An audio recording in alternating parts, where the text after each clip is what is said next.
Right, we finally have karting races. In my opinion, probably one of the most fun races to do in this game. Especially that I come from a karting background personally, so I quite enjoy these races. So driving karts on Eager Nordwand, it's quite a good combo, surprisingly. So it's lights out and away we go, and I was faced with a brake issue immediately. And it genuinely got me tweaking. I thought I had a penalty, but apparently I didn't. It was something with the brakes to do, and I managed to fix it later on. So, heading into third one, there isn't much for a gap, but I force a gap and I somehow go for this amazing move, 3 and 1. Apparently, that was worthy of a 5-second penalty, which I'll earn just about now, yeah. I have no idea what I did to deserve that. I mean, this is a 5-year-long federal prison contract. I pulled a clean move going down the middle of both those drivers, and somehow I get a 5-year-long sentence to federal prison. Here's a replay. I mean, I don't think I deserve it. Look at this. Yeah, a bit of contact here and there, but the other driver clearly works with the FIA or something, because I get the penalty for that. So as I'm going through this corner, I remember I'm quite fast. Actually, not too far off Super GT's pace, which many consider to be one of the best drivers in the game. And given that this is my setup and it's genuinely zip tied together, I'm actually surprised I managed to be as close to him as I actually am. I mean, look at it, my monitor is literally held up by Adidas deodorant cans and fucking zip ties. I'm pretty sure I can get a Guinness Book World Record entry because of that setup. Because if you look at it, my rig is absolutely shit, like, it's genuine shit. But since I'm a broke boy racing driver, I can't really afford to upgrade it too soon. So I can't really complain about it too much. Now, another issue is the 5-year-long penalty. You can see it's literally blocking the driver up ahead.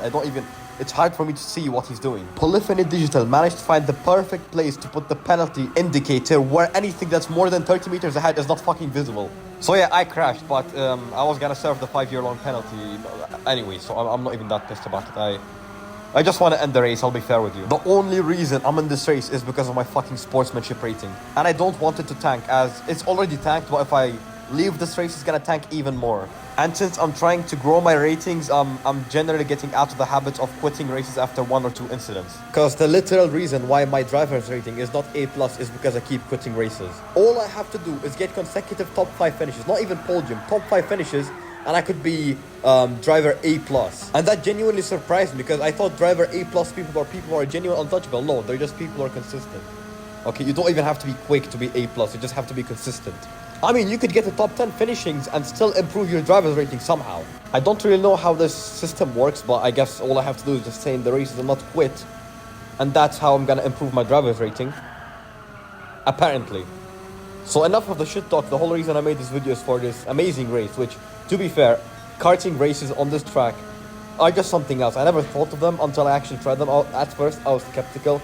But once I got into it, I find it very nice. It complements the kart's behavior very nicely. It's like a match made in heaven. As I go to make a move on the bridge driver, you can see me getting very close, getting that small snap of oversteer. So I'm just gonna tuck back and focus, or keep my head down.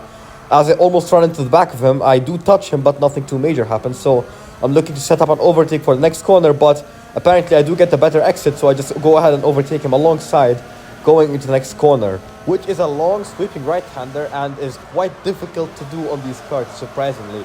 A lot of the time, if you just get the wrong angle, you will get a snap of oversteer, which, yeah, you can see Fernando Alonso got it. On the exit of that corner, your rear is very, very light. I don't know how that works, but yeah, apparently your rear is very susceptible to oversteer. And if you touch the wall on the outside, you'll basically spin, no matter what you do. If you go off track in any way, you'll either spin, or you're very lucky, as one driver clearly demonstrates over there. So apparently there's another Fernando Alonso cosplayer, so I'm gonna go ahead and overtake him at the earliest moment possible. As we go over the jump, it's a very cool jump to take care of. You know, if you go over it and you have just the slightest bit of steering, you're basically gonna spin or end up in a wall, which again adds that much more exciting going into the jump. There is that risk, that variable. You know, it's like gambling. Not that I promote gambling by any means, but the whole reason gambling is addictive is because, you know, you either win or lose, and apparently that's addicting, you know? Apparently, high stakes are very addicting, which in my opinion, I do follow a high stakes policy in every single race I do, where I go for absolutely nut moves that may or not pay off. And a lot of the time they do pay off, so I do benefit from it and I do improve as a driver, as I get to experience these more and more of these high stakes maneuvers. I learn more about, you know, being on edge, or where the edge is actually. And the thing about this The thing about racing in general, you have to edge the car all the time. That's the best way to drive fast, is to drive as fast as you fucking can. It makes no sense. I mean, it does make sense. You basically have to find the limit and drive on the limit. You go over the limit, you end up in a wall. Another thing in these cars is, again, if you touch the grass, you're basically, no, there is no recovering from that. The moment you touch the grass, atheists start praying to God somehow. It's magical, bro. I promise, you touch that grass, atheists will come down and pray just so you don't spin. So when I do go over the grass and I miraculously don't spin, I'm like, you know what? I just feel superior to other drivers. I just feel better, you know, I'm better than them. Because to be fair, it does require skill not to spin, honestly. As I'm looking to make a move on Pep, the British driver, I do forget I have a penalty to serve. As I once again go over the grass without spinning, I'm just better. I serve my 0.5 second penalty and I have to rethink about overtaking Pep somehow. So as we go through this long sweeping corner, you can see I'm already gaining if it's marginal, but I am gaining overall. What's more important is that I'm on the draft, which apparently karting races heavily rely on the draft. It's very, very powerful. As you can see, I'm approaching him and I'm getting even faster as I get closer to him. As I get more and more slipstream, you can see I'm basically on his bumper. So I'm gonna try to overtake, but as I'm out of the draft, you can see there's not much I can do. So I do give him the bump draft. As I line up myself for the overtake into the final corner, I take the inside, I'm late on the brakes, I take the perfect angle, the perfect steering, the perfect everything, and I go through the corner without hurting him, and while finishing in P5. And overall, it was a good race, aside from the 5-second penalty. Anyway, into the next race, I started second, and you have the Spanish driver up ahead called Manuel, or Manuel. Spanish people, please don't kill me, I have no idea how to pronounce his name. Anyway, it's lights out and away we go. I would usually go and tuck behind the drivers, but Manuel does the work for me, and he comes in front of me to get that draft, which I'm thankful for since I have the acceleration, which I do take the outside as he forces me to do that. And you can see two drivers going between us, miraculously not hitting any of us. So, you know, a bit of brown stains in the pants, but nothing too major, you know, you don't have to worry about it. As I again look for another overtake on the Spanish driver, you can see I do have the pace, but he's blocking it very, very well. So I set up the perfect acceleration out of the corner as he goes on the grass without spinning, which takes skill, I do give that to him, but he does slow himself down, which leads me to overtake him before the long right-hander. So all I have to do is basically defend him until I get to, defend him until the race finishes. So we have approximately 4.5 laps left, and I do have to defend him, which he's not a slow driver and is quite a consistent driver, if I'm gonna be honest. And I know somebody's gonna ask, where is the daily races video? Well, I didn't do the daily races. Mount Panorama is my downfall, you know. I did 2 races in that circuit and I almost committed not alive due to the sheer difficulty of that race. Mainly because I don't have a good wheel and I don't have any force feedback going into that downhill. So I can't really feel what I'm doing or what the wheel is doing or what anything is doing. And daily race B, I honestly forgot what it was. Like I have no idea what it was, honestly. So yeah, daily race C was all that it took for me not to do the daily races video. Which, in my opinion, this karting race is it's absolutely splendid. You don't need more than this. As me and the Spanish driver are having one absolute battle, you can see me heavily defending him pretty much everywhere. As I'm going semi-defensive into every corner, he gets, you know, about 0.2 seconds or where he can launch a move on me. That's when he gets semi-defensive or full defensive. And I'm keeping a close eye on all of his movements and making sure I don't get too slowed down by his attacks. As I completely forget my English vocabulary and I have no idea what I said. Too slowed down, that's not an English word if I'm correct. Anyway, add it to the vocabulary. I'm probably gonna make a collection of my own vocabulary, words, letters, whatever you wanna fucking call it. You know, roto braking, whatever I come up with apparently. My friend came up with a wireless cable, which is a cable without a cable apparently.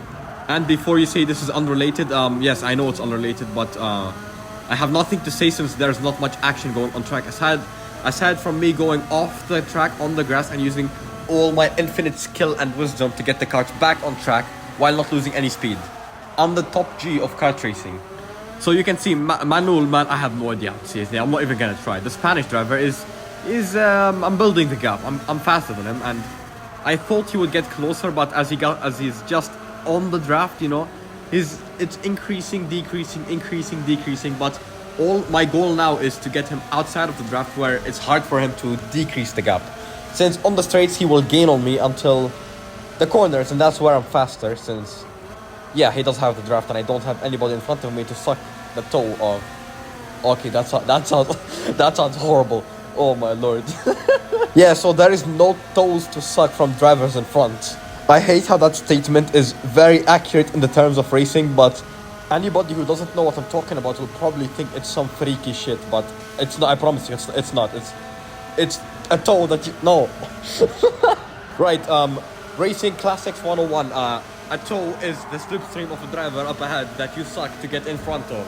I mean, to get more speed. Slipstream, air tunnel. I'm not crazy, I promise.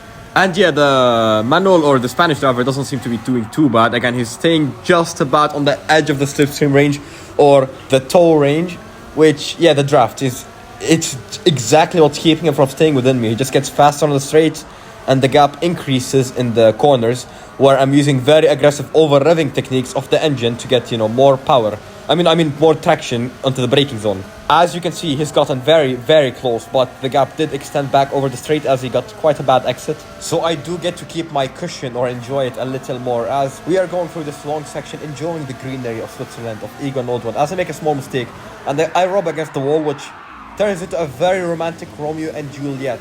I mean, the harmony of both my and his spin, it's such perfect. It's in the same time, the same exact spin. I think we just made for each other. Okay, that's gay. Oh my lord, I'm about to get cancelled mega. Listen, I promise, this is only humor. It's purely for entertainment purposes.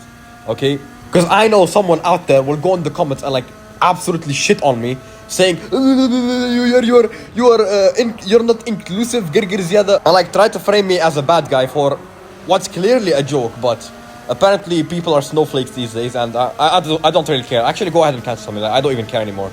I forgot the race exists. Yeah, well, I'm on the final stages of the race, the final lap, desperately trying to clutch every single second that I lost to the drivers up ahead. Maybe I could catch one of them. And simultaneously, I was praying they would both have a sword fight and, I don't know, be French and kill each other, so I could overtake and claim P first again. So yeah, there's a Dutch and a Spanish driver up ahead. I'm planning for some sort of conflict to happen between them where both of them end up on the wall and I miraculously win the race, It's perfect planning, And yeah, the voices in my head are indeed getting louder. So long story short, I won't even lie to you, nobody of them spun. I just finished third. And while I had some wishful thinking, they would get into a sword fight, Napoleon, Alexander, whatever they call it, and basically annihilate each other after the race where I could finish P first. But yeah, wishful thinking is indeed wishful thinking, and it doesn't really happen in real life. Some of you would outright call me delusional for apparently thinking of that, but yeah, I do finish the race in third. Was not a bad race, I'm not even gonna lie. It was quite a romantic spin that I had with Romeo and Juliet, the Spanish driver, Manuel. Okay, now that's too gay. I'm out of here.